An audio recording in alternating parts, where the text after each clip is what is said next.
कृष्ण ने मथुरा को कंस के अत्याचार से मुक्त कर दिया था। कंस का वध कर उन्होंने यदुवंशियों पर से भय का बादल हटा दिया। मथुरा की गलियां फिर से हंसी से गूंजने लगी थी, मंदिरों में फिर से घंटियां बजने लगी थी और लोग अपने भविष्य को लेकर आशान्वित हो उठे थे। परंतु यह शांति स्थायी नहीं थी। कंस का ससुर मगध नरेश जरासंध अत्यंत पराक्रमी और कट्टर प्रतिशोधी था। कंस के वध से वह क्रुद्ध हो उठा। अपनी पुत्रियों के अपमान और दामाद की मृत्यु का बदला लेने के लिए उसने मथुरा पर बार बार आक्रमण किया। इतिहास गवाही देता है, 17 बार उसने मथुरा पर चढ़ाई की। हर बार कृष्ण और बलराम ने अपनी रणनीति, वीरता और दिव्य शक्ति से उसे पराजित किया। परंतु जरासंध की विशाल सेनाएं थमती नहीं थी।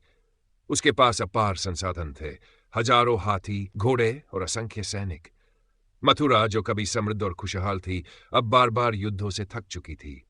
लोग भयभीत थे, खेत वीरान हो रहे थे, व्यापारी डरे हुए थे, बच्चे भी खेलते हुए चौंक जाते थे।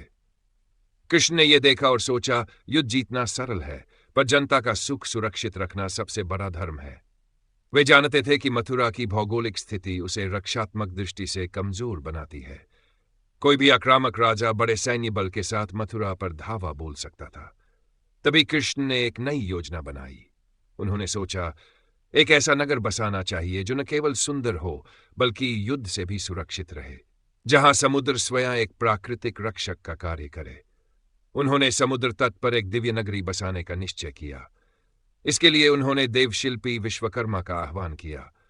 विश्वकर्मा ने समुद्र देवता से प्रार्थना की और समुद्र ने सहर्ष अपनी भूमि का एक अंश कृष्ण को अर्पण कर दिया।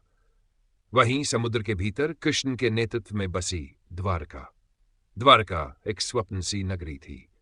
स्वर्ण जड़ित महल, रत्नों से चमकते स्तंभ, सुंदर उद्यान, कल कल बहती नहरें, विशाल राजप्रासाद, सब कुछ वहां था। नगर की गलियां चौड़ी थीं, योजनाबद्ध थी और नगर चारों ओर से समुद्र से सुरक्षित था। प्रवेश के लिए केवल विशाल द्वार बनाए गए थे, इसीलिए इसका नाम पड़ा, अर्थात द्वारों वाला नगर।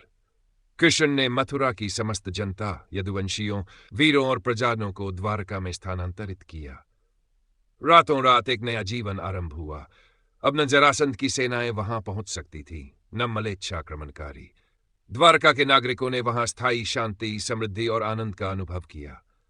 खेत फले फूले, बाजारों में रौनक छाई और मंदिरों में फिर से धर्म की ध्वनि गूंजने लगी। यहीं से कृष्ण ने अपने जीवन के नए अध्याय की शुरुआत की। ये वही द्वारका थी जहां उन्होंने आगे चलकर रुक्मिणी का हरण किया, सत्यभामा से विवाह किया और जहां महाभारत के महानायक अर्जुन भी आए।